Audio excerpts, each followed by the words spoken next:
अध्यक्ष महोदय, माननीय अजित पवार दादांनी जो अर्थसंकल्प मांडला त्या चर्चेत भाग घेण्यासाठी मी या ठिकाणी उभा आहे। अध्यक्ष महोदय, आज छत्रपती संभाजी महाराजांची पुण्यतिथी आहे। त्यांच्या पवित्र स्मृतीला विनम्र अभिवादन करतो। या ठिकाणी छत्रपती शिवाजी संभाजी महाराजांनी स्वराज्याच्या रक्षणासाठी बलिदान दिलं। 201 लढाया त्यांनी केल्या आणि कधीच त्यांनी पराभव पाहिला नाही। त्यांचा पराभव झाला तो त्यांच्यात फितुरी झाल्यावर झाला। आपल्याच लोकांनी त्यांना दगा दिला आणि त्यांना अटक झाली। आज त्यांच्या पवित्र स्मृतीला मी अभिवादन करतो आणि माझं भाषण सुरू करतो। अध्यक्ष महोदय, राज्याचे उपमुख्यमंत्री यंदा विक्रमवीर ठरलेले आहेत, कारण अजितदादांनी 11वा अर्थसंकल्प मांडला। याबद्दल सावरकर, मी त्यांचं अभिनंदन करतोय। तुम्ही मध्ये बोलू नका।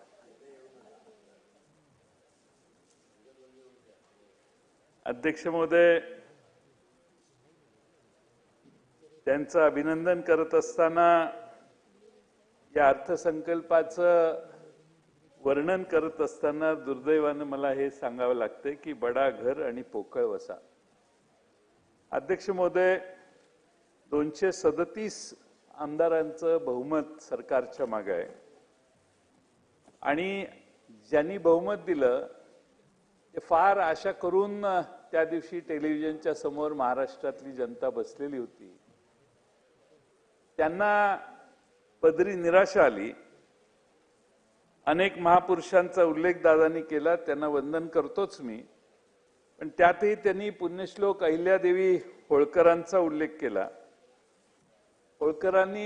अहिल्यादेवी होळकरांनी धार्मिक स्थळांना मोठी मदत केली, शेतकऱ्यांना भरभरून मदत केली। त्यांचं नावाचा उल्लेख केला म्हणून हा प्रश्न आहे की महाराष्ट्रातल्या शेतकऱ्यांनी अर्थसंकल्पाने अध्यक्ष महोदय काही दिलं नाही। पुण्यश्लोक अहिल्यादेवींच्या खजिन्यामध्ये पेशव्यांना कर्ज देण्याची ताकद होती। महाराष्ट्र राज्याच्या खजिन्याची आज काय अवस्था आहे? आणि आज आपण महापालिकेला देखील कर्ज देऊ शकत नाही अशी आपली परिस्थिती आहे, कारण आपणच एवढं कर्ज काढलेलं आहे की 20-21 साली आपल्यावरचं कर्ज 5,19,000 कोटी होतं। या वर्षी ते 9,32,000 कोटीपर्यंत पोहोचणार आहे। दादांनी कविता दिली, कविता महाराष्ट्र आता थांबणार नाही म्हणून आहे। पण मी विचार करायला लागलो की कविता काय सुचते का बघावं। मला जरा शंभूराजे एवढी मी काही कवीच्या मार्गावरचा नाही आहे, पण तरी 4 ओळी सुचल्या आहेत। सज्जन आता जगणार नाही, दुर्जन आता मरणार नाही, महाराष्ट्र आता थांबणार नाही, गुन्हेगारी थांबणार नाही, रक्तपात रोखणार नाही, महाराष्ट्र आता थांबणार नाही, पक्षफोडी करून आम्ही दमणार नाही, जनतेच्या सेवेत आम्ही रमणार नाही, महाराष्ट्र आता थांबणार नाही, आश्वासने पूर्ण करणार नाही, विकासाची वाट धरणार नाही, महाराष्ट्र आता थांबणार नाही, रोजगार देणार नाही, शिक्षण व आरोग्याची सेवा सुधारणार नाही, महाराष्ट्र आता थांबणार नाही। अध्यक्ष महोदय, मागच्या वेळच्या भाषणामध्ये दादांनी तुकाराम महाराजांचे अभंग उद्धृत केलेले होते, पण यावेळी मात्र तुकोबांना थोडंसं दादांनी दूर केलेलं आहे मुनगंटीवार साहेब। आणि प्रश्न असा आहे की का दादा इतके तुकोबांच्या पासून दूर केले? पण ठीक आहे, ते काय हरकत नाही, पण तुकोबाच्या बरोबर आता एकनाथालाही दूर सारायचा प्लॅन तयार केलेला आहे। कारण अध्यक्ष महोदय, एकनाथरावांनी जे काही निर्णय घेतलेले, आनंदाचा शिधा आहे, ज्येष्ठ नागरिक तीर्थाटन योजना आहे, याला काय उल्लेख सभा या अर्थसंकल्पात दिसत नाही। अध्यक्ष महोदय, आणि त्यामुळं या अर्थसंकल्पाचं हे देखील एक वैशिष्ट्य आहे पण खरं म्हणजे अध्यक्ष महोदय आपल्याला माहिती आहे आपण मराठवाड्यातले आहात. आपल्या प्रभू रामांचा उल्लेख भाषणात झाला. रामटेकला सांस्कृतिक महोत्सव करणार आहे. पण अध्यक्ष महोदय आपण असं म्हटलं जातं की रघुकुल रीत सदा चली आए, रघुकुल रीत सदा चली आए, प्राण जाए पर वचन न जाए. विधानसभेच्या निवडणुकीच्या आधी जी वचनं आपण महाराष्ट्राला दिली, माझ्याकडं मोठा गठ्ठा आहे. याच्यात संकल्प पत्र 2024चा महाराष्ट्र असेंब्लीचा, त्यातलं एकही आश्वासन अध्यक्ष महोदय पूर्ण झालं नाही. अध्यक्ष महोदय कोरोनाच्या काळात ज्या शिवभोजन थाळीने लाखो लोकांना आधार दिला, जी भुजबळ साहेबांनी सुरू केलेली त्यांच्या कल्पनेतनं आलेली ही थाळी बंद करण्याचा निर्णय होऊ नये एवढी अपेक्षा करतो. तुम्ही म्हणताय खाली बसून म्हटलाय तेही मी हे करतो. पण अध्यक्ष महोदय आज राज्याची अवस्था, अर्थव्यवस्था $1 ट्रिलियन करण्याचं माननीय मुख्यमंत्री महोदय सतत सांगतात. मी अनेक वेळा सांगितलं की त्यासाठी आपला विकास वाढीचा वेग अध्यक्ष महोदय 14-15% गेला पाहिजे. मागच्या वर्षी 8% होता, तो आता 7.3% वर खाली आला.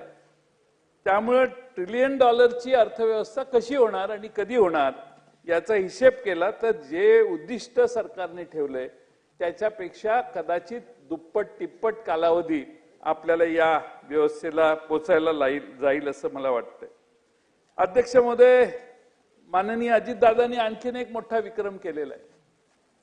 मला जेवढं माहिती आहे तेवढं बघितलं तर आजपर्यंत महाराष्ट्रामध्ये एवढा महसुली तुटीचा अर्थसंकल्प कुणी सादर केला नव्हता. 45,891 कोटीची महसुली तूट दादांनी सभागृहासमोर मांडलेली आहे. हा अर्थसंकल्प मांडत असताना एवढी प्रचंड तूट अध्यक्ष महोदय, मागच्या 20,000 कोटीची 26,000 कोटी झाली. म्हणजे आता ही जी काही 45-46,000 कोटीची तूट आहे ती सुधीर भाऊ कदाचित 50,000 कोटीवर जाऊ शकते किंवा 60,000 कोटीवर जाऊ शकते. आणि त्यामुळं प्रचंड मोठी तूट अर्थसंकल्पात केली आहे. हा एक नवा विक्रम महाराष्ट्राच्या अर्थसंकल्पातला आहे असं मला म्हटलं तर काय वावगं ठरणार नाही. अध्यक्ष महोदय नवीन रोजगार निर्मितीसाठी काही भरीव तरतूद नाही, नव उद्योजकांच्यासाठी काही नाही, आदिवासींच्यासाठी काही नाही, तरुण तरुणींसाठी काही नाही, ज्येष्ठ नागरिकांसाठी काही नाही. त्या महिलांच्या 1,500 रुपयाचे पैसे जे दिले त्यातनं ते आदिवासींच्या बजेटमधूनही काही पैसे घेतलेत आणि SC सामाजिक न्याय विभागाकडूनही काही पैसे घेतले. म्हणजे तिकडेही काही बोजा टाकलेला आहे. आणि म्हणून अध्यक्ष महोदय काही हरकत नाही, शेवटी महिलांची योजना आपण जाहीर केलेली आहे ती सतत कायम ठेवायला वेगवेगळ्या ठिकाणाहून आपण पैसे मिळवण्याचा प्रयत्न करतायत, त्याच्यात माझी काही तक्रार नाही. पण SC आणि ST या बजेटमधूनही आपण आता तिकडं पैसे इकडे वळते करतोय, याची नोंद अध्यक्ष महोदय घ्यावी. अध्यक्ष महोदय खरं म्हणजे सामान्य माणसाचं स्वप्न असतं घर मिळावं, 4 चाकी गाडी घेऊया. पण अध्यक्ष महोदय या सगळ्यांच्यावर आता कर दादांनी त्यांच्या पार्ट 2च्या भाषणात वाढवलेले आहेत. आता नवीन औद्योगिक धोरण आणणार आहेत. या धोरणात मी यापूर्वी 2-3दा सांगितलं, दादांनी नोंद घ्यावी की हे धोरण करताना महाराष्ट्रातली जी माफियागिरी चालते उद्योजकांना आणि इन्व्हेस्टरना त्रास देण्याची, स्थानिक नेत्यांचे गुंड गुंतवणूकदारांच्या दारात जाऊन सिमेंट, सळी, स्टील, कामगार आमचेच घेतले पाहिजेत असे दम देतात. या सगळ्याला काही मज्जाव करण्यासाठी त्या औद्योगिक धोरणात एक विशेष क्लॉज घालण्याचा प्रयत्न दादा आपण करावा अशी माझी आपल्याला विनंती आहे. मराठवाड्याच्या विकासासाठी काही याच्यात फारसं भरीव नाही आहे. त्या वळण योजना त्या आमच्या वेळी सुरू झालेल्या मांजरपाडा धरण भुजबळ साहेबांच्या पाठपुराव्यानं बरंचसं पूर्ण झालं. ते अध्यक्ष महोदय ते प्रकल्प चालूच आहेत. पण मराठवाड्याला विशेष काय तर त्याचं चित्र या बजेटमध्ये आम्हाला कुठं दिसलं नाही. अध्यक्ष महोदय कोरोनासाठी आपण फार आरोग्याकडे कोरोनापासून जास्त लक्ष द्यायला लागलो. आता ह्या सरकारने लक्ष देणं गरजेचं होतं. आता 11,728 कोटी रुपयाची मागच्या वर्षीची प्रोव्हिजन एकदम 3,827 कोटीवर आली. मला याचं कारण जर उत्तराच्या भाषणात कळलं की एवढी कमी आपण आरोग्यावर जर खर्च करायला लागलो तर याचा अर्थ एक की आरोग्याच्या सेवा परिपूर्ण आहेत महाराष्ट्रभर. नवं कोणतंही GBS सारखं जर आपल्यावर आव्हान आलं तर आपण ते सहज लिहिल्यागता परत पाठवू शकतो असा आत्मविश्वास असेल तर आमची काय हरकत नाही. अध्यक्ष महोदय, या ठिकाणी एवढंच सांगेन की अध्यक्ष महोदय, आज आपल्या सरकारमध्ये आपण बऱ्याच गोष्टी अशा आहेत की आपण फॉरेन डायरेक्ट इन्व्हेस्टमेंटचा डंका वाजवतो, GDPचा डंका वाजवतो. 23-24 साली मी परवाही सांगितलं की 23-24च्या अनुसार दरडोई उत्पन्नात भारतात आपण कमी आहोत, खाली गेलेलो आहोत. गुजरात आपल्यापेक्षा वर गेलेला आहे. याची नोंद सरकारने घ्यावी. तर आम्हाला आरोप केला जातो की आम्ही गुजरातचं कौतुक करतो. आम्ही गुजरातचं नाही कौतुक करत. आम्ही तुम्हाला जागे करण्याचा प्रयत्न करतोय की ते आपल्या फार पुढे जायला लागले आहेत. एवढीच आमची त्यात भूमिका आहे. अध्यक्ष महोदय, आज या ठिकाणी GDP मध्ये देखील देशाच्या GDP मध्ये आपला 2% आपला पोर्शन कमी झालेला आहे. हेही गंभीर आहे. आणि केंद्र सरकारने सांगितलेलं आहे की महाराष्ट्राची ग्रोथ स्टॅग्नंट झालेली आहे. मॅन्युफॅक्चरिंग आणि सर्व्हिस सेक्टरमध्ये आपल्या ग्रोथला घट झालेली आहे. लेबर फोर्स पिरियडिक सर्वे 2023-24 ने महिलांच्या बेरोजगारीत आता वाढ झालेली आहे असंही देखील आकडेवारी पुढे आलेली आहे. आणि म्हणून अध्यक्ष महोदय, मी या ठिकाणी एवढंच सांगेन की आपण थोडंसं जागं होण्याची गरज आहे. ठीक आहे, आपल्या भाषणात आपण प्रचंड मोठे प्रकल्प जाहीर केलेले आहेत, पण त्या प्रकल्पासाठी निधी किती देणार, प्रत्येक प्रकल्पाची कॉस्ट काय, शेवटी हा अर्थसंकल्प आहे. मुख्यमंत्र्यांनी एखादं भाषण केलं आणि सांगितलं आम्ही इकडून तिकडे टनेल करणार आहे, माझी तक्रार नाही. पण ज्यावेळी अर्थसंकल्पात सांगितलं जातं की 4 टनेल आहेत, कोस्टल रोड आहे, महाराष्ट्रात आणखीन कुठं कुठं प्रोजेक्ट करणार आहे, तर त्याची टोटल कॉस्ट काय, त्यात आमचं सरकार किती गुंतवणूक करणार आहे आणि किती कालावधीत प्रोजेक्ट पूर्ण करणार आहे, याचा तपशील जर सभागृहाला मिळाला तर अधिक बरं होईल असं मला वाटतं. अध्यक्ष महोदय, मी मगाशी जसं महसुली तुटीचं सांगितलं तसं राजकोषीय तूट देखील अध्यक्ष महोदय 1,10,000 कोटीहून आता 1,36,000 कोटीवर गेली. म्हणजे 1.5 लाखावर जाणारच ती अध्यक्ष महोदय by the end of this financial year. आणि त्याचा अर्थ असा आहे की आपण प्रचंड मोठ्या प्रमाणात म्हणजे आता 9,32,000 कोटी रुपयाचं कर्ज जर असेल तर आपण आता आपला आर्ग्युमेंट काय आहे, आम्ही फक्त 18-19%वरच पोहोचलोय, 25%वर पोहोचलो तरी चालतं. मला मान्य आहे चालतं, पण त्याने मग प्रायोरिटी सेक्टर परिणाम त्याच्यावर होतो. गोरगरिबांना जे निधी मिळण्याची आवश्यकता असते, मदत मिळण्याची आवश्यकता असते, ते सगळे सेक्टर मध्ये कपात होते आणि मग ठराविक सेक्टरला नाईलाजाने पैसे द्यावे लागतात. ती पाळी येणार नाही आणि महाराष्ट्राचा समतोल विकास व्हावा. आता आपण मराठवाडा आणि विदर्भाच्या बॅकलॉग मधून जवळपास बाहेर यायला लागलोय. तर आता नवीन बॅकलॉग सुरू करायचाच कार्यक्रम सुरू झालेला आहे. म्हणजे रस्ते विकासाच्या निमित्ताने जो बॅकलॉग आहे तो एकदा महाराष्ट्रात कॅल्क्युलेट केला तर कदाचित असं लक्षात येईल समृद्धी महामार्गाच्या पलीकडे विदर्भाला दुसरा नवा बॅकलॉग हा जो तयार झालेला आहे त्याच्यात विदर्भाला आणि मराठवाड्याला आणि खास करून खानदेशला या इन्फ्रास्ट्रक्चरचे फायदे किती मिळाले याचा अभ्यास केला तर उत्तर नकारात्मक येण्याची शक्यता आहे.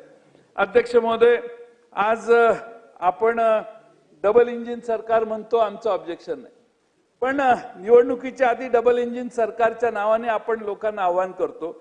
पण निवडणूक संपल्यानंतर केंद्र सरकारकडून जी ग्रांट्स इन एड येते ती अध्यक्ष महोदय लगेच कपात होते.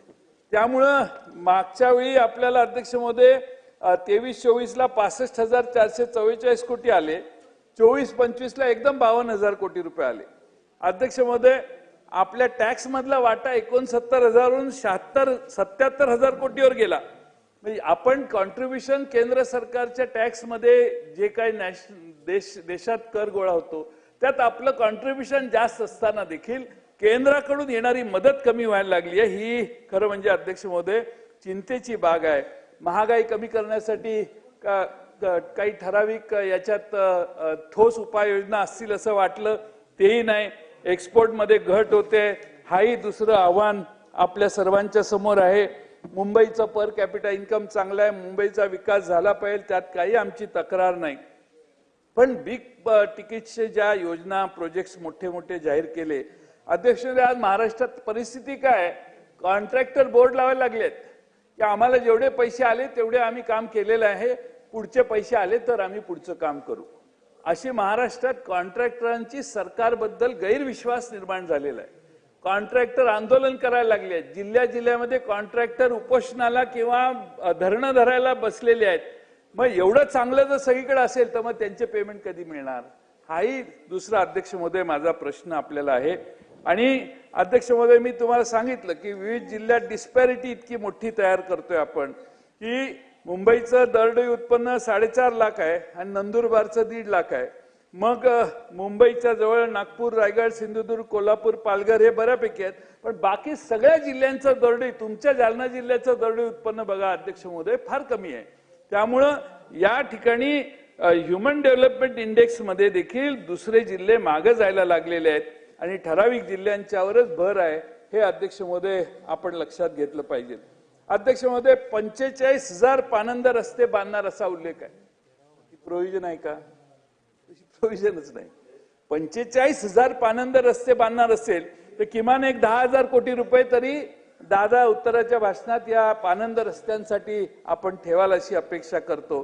अंगणवाडी आशा सेविकांना 15,000 रुपये पगार करणार होते, कमिटमेंट आहे जाहीर, काही उल्लेख नाही. शेतकरी सन्मान निधी योजनेसाठी मुख्यमंत्र्यांनी 3,000 रुपये देणार म्हणून जाहीर केलं, बजेटमध्ये दादा याचा उल्लेखच नाही. त्याचं काय करायचं, कारण मुख्यमंत्र्यांनी घोषणा केली म्हटल्यावर आपल्याला द्यावेच लागतील, त्याला काय आता ऑब्जेक्शन घेता येणार नाही. ओल्ड एज पेन्शन 1500ची 2100 करणार म्हणून उल्लेख होता. धान उत्पादक शेतकऱ्यांना 25,000 प्रति हेक्टर बोनस देण्याचं आश्वासन होतं. घरांचं उद्दिष्ट 22 सालीच पूर्ण ते सरकार करणार होतं. आज परत आपण 23-24 साली 5,156 कोटी रुपये गृहनिर्माणवर खर्च करतोय. पण अध्यक्ष महोदय आपण सांगतोय की नवीन धोरण म्हणून उरलेली घरं आम्ही पूर्ण करणार. म्हणजे मागे ज्या मोठमोठ्या केंद्राने घोषणा केलेल्या त्या घोषणात अजून घरं पूर्ण झाली नाहीत, म्हणून आता आपण परत आपल्याकडूनही त्याच्यात हे करतोय. पण अध्यक्ष महोदय घरं बांधण्याची घोषणा मोठी आहे, पण बजेटरी प्रोव्हिजन मध्ये मागच्या वेळी 6,236 कोटी होते, पण प्रत्यक्षात 4,414 कोटी खर्च झाले. आता बजेटमध्ये त्याच्यापेक्षा 4,300 कोटीवर आपण खाली आलोय. घरं बांधायची आश्वासनं मोठी मोठी देतो आपण, पण बजेटरी प्रोव्हिजन कमी होते आहे, हे चिंतेची बाब आहे अध्यक्ष महोदय. पाणी पुरवठ्याची गोष्ट तशीच आहे. आमचे गुलाबराव पाटील साहेब दिसत नाही तिथं. अध्यक्ष महोदय 23-24 साली 8,532 कोटी खर्च झाले. मागच्या आर्थिक वर्षात 7,091 कोटी खर्च झाले, तरतूद होती 7,000च कोटी खर्च झाले आणि आता मात्र 6,914 कोटी रुपयावर गुलाबराव पाटलांची बोळवण करण्यात आलेली आहे. अध्यक्ष महोदय परिस्थिती काय तर 18,000 कोटी रुपयाची बिलं पाणी पुरवठा खात्याची द्यायची पेंडिंग आहेत. 18,000 कोटी रुपये प्रोव्हिजन आहे 6,000 कोटी रुपयाची, 18,000 कोटीची बिलं प्रलंबित आहेत. जलजीवन मिशनची केंद्रीय स्कीम आहे आणि अध्यक्ष महोदय आमच्याच जिल्ह्यात सांगली जिल्ह्यातलं काम हे सांगतो, 100 कोटी रुपये मागितलेले जिल्ह्यातून, पण प्रत्यक्ष 12 कोटी रुपये मंजूर करण्यात आले. आणि गमतीचा भाग असा आहे की 20 कोटीचे बिले अजून प्रलंबित आहेत. म्हणजे अध्यक्ष महोदय परिस्थिती बिकट आहे. आदिवासी विभागाच्या मध्ये देखील निधी जो खर्च झालेला आहे डिसेंबर पर्यंत तो 1/3 खर्च झालेला आहे. जेवढी प्रोव्हिजन होती त्याच्या 1/3 खर्च झालाय. SC ST OBC समाजाच्या खर्चात देखील 5,000 कोटी रुपयाची कपात मागच्या वर्षीच्या बाबतीत दिसते आहे. कौशल्य विकासातही 10,000 कोटी रुपये खर्च कमी केलेला आहे. आणि त्यामुळे अध्यक्ष महोदय माझी आपणाला विनंती आहे की अर्थसंकल्पात भाषा उत्तम आहे, पण जे आपले नेहमीचे रुटीन प्रोग्राम आहेत ते अफेक्ट व्हायला लागलेले आहेत.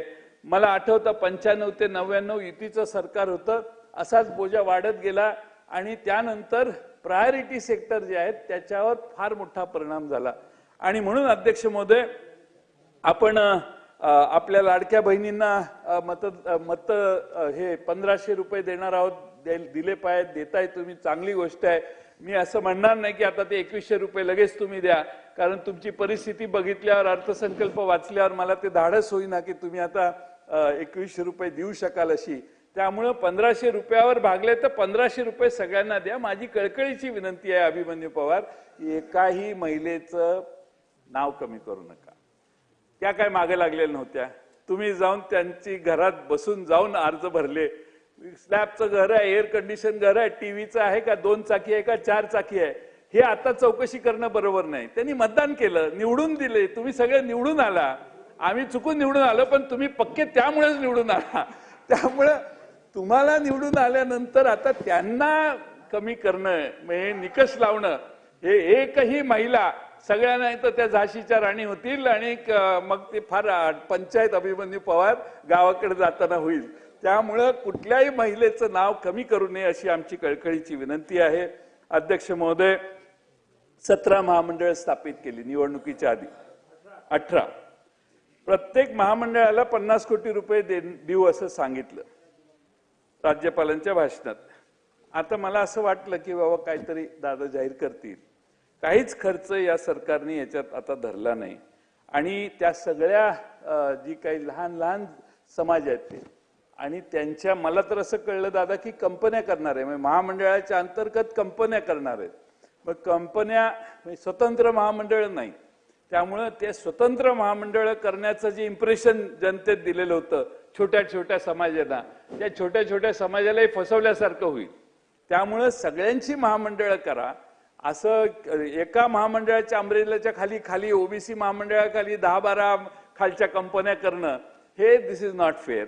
आपली कमिटमेंट आहे, महामंडळ करतो, 50 कोटी रुपये देतो आणि ते देण्याचं काम दादा करतील. दादा कधीही दिलेला शब्द मोडत नाही, तशी दादांची हे आहे, ख्याती आहे. आणि म्हणून दादा नक्की, मला वाटतं की या 17-18 महामंडळांना 50-50 कोटी रुपयाप्रमाणे 900 कोटी रुपये त्यांच्या उत्तराच्या भाषणात जाहीर करतील. कंपन्यांच्या मार्फत कारभार झाला तर घोटाळा होईल, ती महामंडळच व्हावीत अशी आमची आग्रहाची मागणी आहे. पण तो निर्णय शेवटी तुम्ही केला पाहिजे. शेतकऱ्यांची ग्रोथ रेट, एकच सेक्टर आहे असा साहेब की ज्याच्यात शेतकरी म्हणजे शेती, ज्याच्यात यंदाचा ग्रोथ रेट चांगला आहे. म्हणजे सर्व्हिसेस कमी झाल्या, इंडस्ट्रीमध्ये देखील कमी झालेलं आहे आपलं, पण शेतीमध्ये आपला ग्रोथ रेट चांगला आहे. पण दुर्दैवानं कालच्या बजेटमध्ये ग्रोथ रेट चांगला असणाऱ्या सेक्टरलाच फार कमी पैसे दिलेले आहेत. 7,000 कोटीची तरतूद कमी केलेली आहे आणि त्यामुळं कृषी मंत्री या ठिकाणी बसलेले आहेत. तर त्यांना चांगलं काम महाराष्ट्रभर करायचं असेल तर जास्तीचे पैसे तुम्हाला देण्याची आग्रह आम्ही दादांच्याकडे करतो असं या निमित्तानं सांगतो. कारण ग्रोथ रेट चांगला आहे, त्यातच गुंतवणूक जास्त केली तर न्याय मिळू शकतो. शेवटी प्रश्न बांधकाम, सार्वजनिक बांधकाम विभागाचा आहे. अध्यक्ष महोदय, 19,000 कोटीची तरतूद केलेली आहे. देणी किती आहेत? सत्यजित देशमुख, तुमच्या मतदारसंघातल्या कामांची बिलं द्यायची बाकी जर असतील तर ह्या 46,000 कोटीची देणी आहेत, त्यात ती पैसे आहेत. 46,000 कोटी रुपये अजून सरकारचे देणं आहे. आणि ते बांधकाम मंत्री महोदय नाही आहेत, पण बांधकाम मंत्री महोदय म्हणत होते 31 तारखेच्या आत मला 18,000 कोटी रुपये तरी द्या. त्यांना मिळाले की नाही माहित नाही, दादा त्याच्यावर प्रकाश टाकतील. पण 46,000 कोटीची जर देणी अध्यक्ष महोदय असतील तर मग हे वर्षही आमच्या शिवेंद्र बाबांचं गेलं आणि पुढचं वर्षही कामाला गेलं, कारण 2 वर्षात 19,000-38,000 कोटी रुपये खर्च होणार. त्यामुळे एवढ्या मोठ्या प्रमाणात सरकारला देणं आहे असं मला वाटतं की थोडी काळजी आहे. मी या निमित्तानं एवढीच विनंती अध्यक्ष महोदय करतो की आपण या अर्थसंकल्पाकडे बघत असताना, या अर्थसंकल्पामध्ये आता भारतीय जनता पक्षाने आणि इतर पक्षाने काय कमिटमेंट दिल्या आणि काय पूर्ण झाल्या ह्याच्या खोलात जाऊन मी सभागृहाचा वेळ घेत नाही. आपण तुम्ही भाजपने तयार केलेला अर्थसंकल्प त्यांनी तुम्हाला दाखवला नसेल तर माझ्याकडे कॉपी आहे, मी तुमच्याकडे पाठवून देतो. परंतु अध्यक्ष महोदय, या निमित्तानं माझी आपणाला विनंती आहे की आपण, महाराष्ट्र हे एक प्रगतिशील असणारं राज्य आहे आणि प्रगतिशील असणाऱ्या राज्याची उत्पन्न प्रचंड आहे. उत्पन्न कमी आहे असं नाही मी म्हणत, उत्पन्न प्रचंड आहे. त्यामुळे कर्ज काढण्याचं जे प्रमाण आपण करतोय, आपण जसं कर्ज काढतो 9 लाखाच्या वर आपण गेलो, परत MMRDA आणि म्हाडा आणि हे सिडको आणि बाकीच्या याच्याकडून आपण जर काही पैसे घेतले असतील तर ते आपण ही जी 9,32,000 कोटीची फोड आहे दादा, ती तुम्ही तुमच्या उत्तरात सांगा. आणि MMRDA कडून किती प्रोजेक्ट चालू आहेत आणि त्यांचं कर्ज किती घेतलंय, आणि महाराष्ट्र सरकारने या सगळ्या इन्फ्रास्ट्रक्चरला MMRDA, MSRDC, सिडको, म्हाडा यांच्यासाठी गॅरंटीज किती लाख कोटी रुपयाच्या घेतलेल्या आहेत याचंही चित्र सभागृहाच्या पटलावर उत्तराच्या भाषणात आपण द्यावं अशी माझी कळकळीची विनंती आहे. पण एकूण आपण चांगला अर्थसंकल्प मांडला, 11वा अर्थसंकल्प असल्यामुळं मी तुमचं पुन्हा पुन्हा पुन्हा अभिनंदन यासाठी करतो की आपण यावेळी अनेक विक्रम केलेले आहेत. पण मी जो दुसरा विक्रम सांगितला 45,000 कोटी रुपयाचं डिफिसिट, 46,000 कोटीचं, हे काळजी करण्यासारखं आहे. त्याचा शेवटच अर्धा मिनिट घेतो. त्याचा परिणाम असा होतो, मी 99 साली हे खातं सांभाळलं. डिफिसिट मध्ये बरेच 3 वर्ष गेले. तर येणारा मंत्री येतानाच सांगतो, दादा माझे पैसे कट करू नका. कारण प्रत्येक मंत्र्याच्या मनात धास्ती असते की कट लागेल, आणि कट लागेल अशी धास्ती असल्यामुळं अर्थमंत्री आपल्याला कट लावू नये ह्याचा प्रयत्न करत असतात सगळे मंत्री. आणि 45,000 कोटी रुपये म्हणजे फार आहे. पूर्वी 4,000-5,000 कोटीचं डिफिसिट असायचं. 45,000 कोटी म्हणजे ह्या मंत्रिमंडळातल्या सगळ्या मंत्र्यांना दादांना शरण गेल्याशिवाय आता पर्याय राहणार नाही. तुम्ही सगळे शरण गेला तर तुमच्या खात्याला कपात लागणार नाही.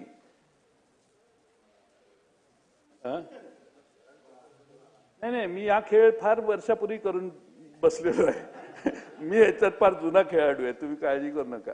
पण सांगायचं, विनोदाचा भाग सोडून द्या, पण कपात करायला लागेल 45,000 कोटी रुपये. आणि मी मागं सांगितलेलं होतं की मागचा दादांनी अर्थसंकल्प 20,000 कोटीच्या डिफिसिटचा मांडला, त्याचे 26,000 कोटी महसुली तूट झाली.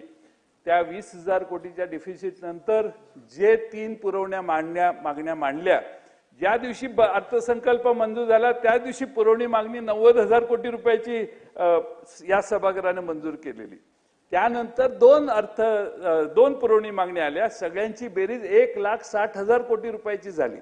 आता 1,60,000 कोटी खिशात नसताना जाहीर केलेले होते ते 1,60,000 कोटी वजा 20,000 कोटी डिफिसिट धरा, तेवढे पैसे जाहीर केलेले होते. ते सगळे कपात करत करत करत 45,000-46,000 कोटीवर डिफिसिट आलं.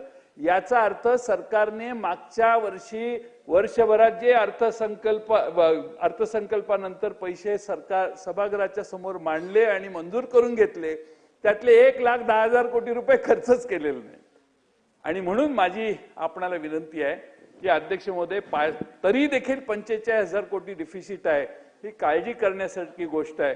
दादांनी याच्यात लक्ष घालून या संदर्भात हे डिफिसिट पुढच्या वर्षी राहणार नाही आणि पुन्हा अधिक्याचा अर्थसंकल्प मांडला तर राज्यात प्रत्येकाला कॉन्फिडन्स येतो की काय अडचण नाही, आपण काम करूया, आपले पैसे मिळणार आहेत. तो कॉन्फिडन्स पुन्हा राज्याचा निर्माण करण्याचा प्रयत्न दादांनी करावा अशी नम्र विनंती करतो. आणि मला आपण एवढा वेळ दिला याबद्दल तुमचे मनपूर्वक आभार मानतो. धन्यवाद. छगन भुजबळ साहेब.